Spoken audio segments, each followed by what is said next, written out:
오늘은 부가가치세에 대해서 알아보도록 하겠습니다.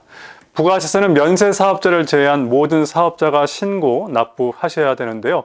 영어로 VAT라고 쓰면서 재화나 용역의 생산 및 유통의 각 단계에서 창출된 부가가치에 대해서 부과하는 세금입니다. 여기서 부가가치라고 하면 생산 또는 유통 단계에 있는 사업자가 독자적으로 창출한 가치의 증가분을 말하고 있는데요. 쉽게 말해서 부가가치란 물건 값에 부가가치세가 포함되어 있어서 물건을 팔 때 받는 세금에서 물건을 살 때 지불한 세금을 뺀 금액을 납부하는 것입니다. 법인세나 소득세는 직접세라 해서 납세자와 세부담자가 동일한데 반면에 부가가치세는 소비세로 납세자와 세부담자가 서로 달라서 간접세라고 부릅니다.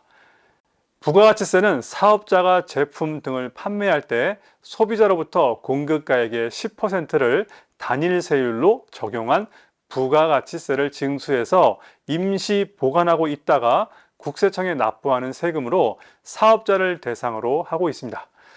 이와 같이 거래에 징수한 부가가치세는 내 돈이 아닌 3개월마다 세무서에 납부해야 되는 예수금 성격의 돈으로서 사업자에게는 이 금액을 잘 관리하셔야 됩니다. 왜냐하면 부가가치세는 매출이 아닌 거래에 대해서 부과하는 세금이다 보니 적자가 나도 납부하셔야 되기 때문에 이 금액은 반드시 세금의 재원임을 다시 한번 기억하셔야 되겠습니다. 다음은 사업자의 납부 시기에 대해서 알아볼 텐데요. 먼저 개인 사업자인 일반 과세자의 부가가치세는 1년에 2번인 7월과 익년 1월에 신고 납부를 하셔야 되겠습니다.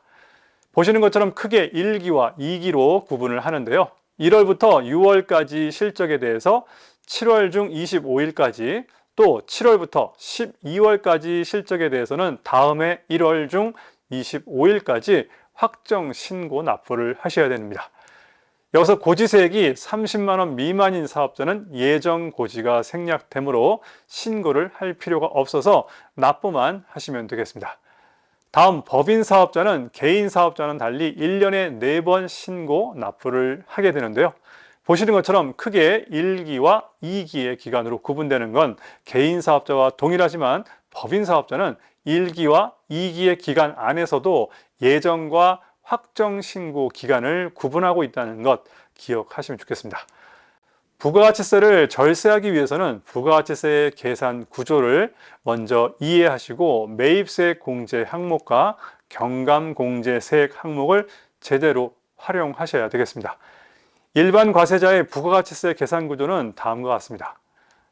부가가치세 계산 구조에 보듯이 부가가치세를 절세하기 위해서는 매출 세액을 줄이되 공제되는 매입 세액이 많아야 하겠는데요.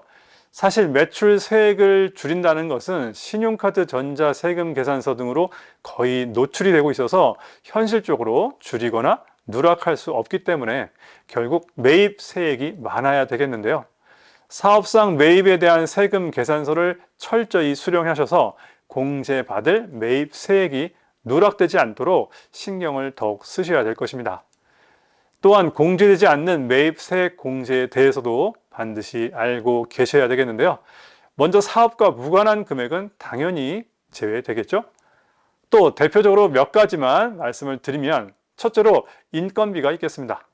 인건비는 사업장 비용이긴 하지만 부가세가 붙지 않기 때문에 부가세, 매입세액 공제는 안 됩니다. 하지만 종합소득세 신고 시 경비 처리는 가능하다는 점 기억하시면 좋겠고요. 둘째로 접대비도 매입세 공제가 불가능한 항목입니다. 셋째로 비영업용 자동차 구입과 관련된 임차 및 유지비가 불가능한데요. 사업을 하는데 사용된다고 모두 영업용 차량은 아닙니다. 부가세법상 개별 소비세 과세 대상 자동차가 아닌 차량과 영업용 차량에 한해서만 매입세 공제가 된다는 점 기억하시길 바라겠습니다. 넷째로 해외에서 매입한 거래는 인정이 되지 않습니다. 부가세는 오직 국내 사업자와 거래에 한정하고 있기 때문입니다. 다섯째는 항공, 철도, 고속버스, 택시 등 여객 운임에 대해서 매입세 공제가 되지 않습니다. 하지만 호텔 등의 숙박은 업무와 관련된 경우라면 매입세 공제가 가능하겠습니다. 여섯째는 공연, 놀이동산 입장권, 목욕, 이발, 미용 등에서 이용한 금액도 매입세 공제가 불가능하고요. 일곱 번째는 세금 계산서 발급을 못하는 연매출 4,800만 원 미만에 해당되는 간이가세자와의 매입 간 거래도 부가세가 붙어 있지 않기 때문에 매입세 공제가 안 되겠습니다. 여덟째는 면세 사업자로부터 매입권, 또 아홉 번째는 사업자가 사업과 관련해서 토지를 취득하거나 토지 취득과 관련해서 다음 어느 사항에 해당하는 지출에 관련된 매입세액은 공제가 불가능하겠습니다.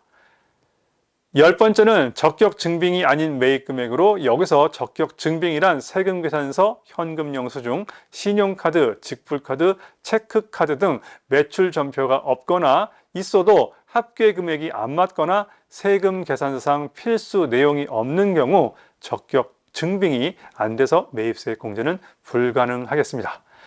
마지막 11번째로 사업자 등록 신청 전에 매입한 경우 역시 매입세 공제가 불가능한데요. 여기서 주의할 것은 만일 공급 시기가 과세 기간에 속하는 경우 과세 기간이 지난 후 20일 이내 사업자 등록 신청을 했다면 등록 신청일로부터 공급 시기가 과세 기간에 속하는 기간 이내의 매입세액은 공제가 가능하다는 점 기억하시길 바라겠습니다. 이처럼 부가가치세 신고는 관이가세자는 1년에 한 번, 또 일반 과세자는 1년에 두 번 이렇게 가끔 하다 보니 기억이 나지도 않고 익숙하지 않아서 은근히 어려워하는 부분이 많이 있는 것 같은데요. 세무서에 맡기더라도 기본적으로 매입세 공제가 안 되는 항목 정도는 알고 계셔야 매입할 때 실수도 줄일 수 있기 때문에 반드시 기억해 두시면 좋겠습니다. 다음은 부가가치세를 안 내는 사업자와 적게 내는 사업자가 있겠는데요. 먼저 부가가치세를 안 내는 사업자를 면세사업자, 또 적게 내는 사업자를 관이사업자라고 말하고 있습니다. 먼저 부가가치세를 전혀 안 내는 면세사업자는 말 그대로 면세 품목을 취급하는 사업자로 부가가치세를 신고하거나 납부할 의무도 없고 매입세액을 환급받을 수도 없고 단지 벌어들인 소득에 대해서 종합소득세만 납부하시면 됩니다. 다시 말해 부가가치세법상 면세 대상인 재화와 용역을 공급하는 면세사업자는 부가가치세법상 사업자에 해당되지 않으며 부가가치세의 신고, 납부 의무가 없습니다. 만일 면세사업자가 사업을 확장해서 부가가치세가 과세되는 제품을 판매하게 되는 경우라면 겸용사업자가 되는 겁니다. 이 경우는 사업자 등록을 새로 하는 것이 아니고 기존의 사업자 등록 중에 사업자 정정 신고를 하셔서 업종 추가하시면 되겠습니다. 참고로 면세는 주로 기초적인 생활 필수품 등에 대해서 부가가치세를 면제함으로써 저소득층의 부가가치세 부담을 경감시키기 위한 취지가 담겨 있다고 보시면 되겠는데요. 여기서 과세사업자와 면세사업자는 부가가치세가 과세되는 품목을 취급하느냐 하지 않느냐에 따라 구분하게 되는데요. 일반 과세자와 관이과세의 구분은 1년간 매출액이 8천만 원 미만이 되지 않으면 간이과세자, 그 이상이 되거나 간이 배제 업종에 해당하거나 또 법인 사업자에 해당하는 경우에는 일반 과세자로 구분하게 되겠습니다. 부가가치세법상 관이과세자가 되는 길은 맨 처음 사업자 등록을 할 때와 사업 연도 중에서 매출이 급감해서 일반 과세자에서 간이과세자로 바뀔 때입니다. 따라서 맨 처음 관이과세가 되기 위해서는 사업자 등록 신청서에 간이과세 적용란에 표시하면 되겠고요. 물론 처음부터 아예 간이과세자가 되지 않도록 간이과세를 배제하셔도 된다는 거 알아두시면 좋겠는데요. 사실 관이과세를 적용하고 싶어하는 사업자들이 많은 게 현실입니다. 왜냐하면 일반 과세자는 세금 계산서를 원칙적으로 발행 수취해야 되고요. 매출세액에서 세금 계산서에 입증된 매입세액을 차감한 금액만 납부세액으로 인정하고 업무 관련 매입세액만 공제되고 있기 때문입니다. 반면에 관이과세자는 공급대가 4,800만 원 이상 8천만 원 미만 사업자에 한해서 세금 계산서를 발행하기 때문에 직전 연도 4,800만 원 미만 사업자라면 세금 계산서 발행 의무가 없습니다. 납부세액은 공급가액의 업종별 부가가치율과 세율을 곱해서 납부세액을 구하게 되는데요.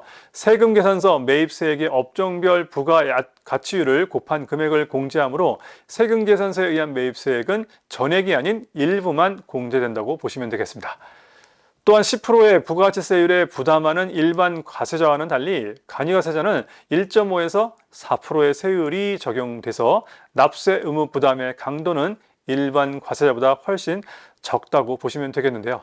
단점은 일반 과세자와는 달리 매입세액의 환급이 매입액의 0.5%만 공제된다는 점, 또 매입액이 매출액보다 큰 적자 상황에서 매입액의 5%를 일반 과세자라면 돌려받게 되지만 간이과세자는 매입이 매출보다 많더라도 매입세액을 환급받지 못합니다. 그래서 사업 초기 적자가 많다면 오히려 간이과세자가 더 불리할 수도 있다는 거 함께 참고로 알아두시면 좋겠습니다. 마지막으로 영세율 제도가 있는데요. 일정한 재화 또는 용역의 공급에 대해서 부가가치세의 과세 표준의 영해세율을 적용하는 제도를 말합니다. 현행 부가가치세 납부세액 계산은 매출세액에서 매입세액을 공제해서 산출하게 되는데요. 과세표준의 영해세율을 적용하면 매출세액이 0이 되므로 전 단계에 발생한 매입세액은 전액 환급을 받을 수 있다는 겁니다. 이와 같이 영세율이 적용되는 경우에는 해당 거래 단계에서 창출한 부가가치뿐만 아니라 그 이전 단계에서 창출한 부가가치에 대해서도 세 부담이 전혀 없게 돼서 이를 완전 면세 제도라고 말하고 있습니다. 사실 사업주 입장에서는 이 제도가 가장 좋은 제도라고 할 수 있지만 실무상 유의하실 점은 영세율 첨부 서류를 반드시 제출하셔야 된다는 점 알아두셔야 되겠습니다. 만약 영세율 첨부 서류를 제출하지 않으면 과세 표준액의 0.5%를 가산세로 부담하셔야 되기 때문에 주의하셔야 되겠습니다. 여기서 영세율 적용 대상자는 과세 사업자이어야 하므로 면세 사업자는 먼저 면세를 포기해야만 영세율을 적용받을 수 있고요. 참고로 간이과세자의 경우 매입세액을 환급받지는 못하지만 과세 사업자에 해당되므로 영세율을 적용받을 수 있다는 것 함께 알아두시면 좋겠습니다. 영세율 적용은 국제적 이중적 과세를 방지하고 수출을 촉진하기 위한 목적으로 수출 등 재화나 용역을 해외에 공급하는 거래에 주로 적용되고 있는데요. 부가가치세는 일반 과세자, 간이과세자, 면세 사업자의 차이가 있으니까 잘 구분해서 정리해 두시기 바랍니다.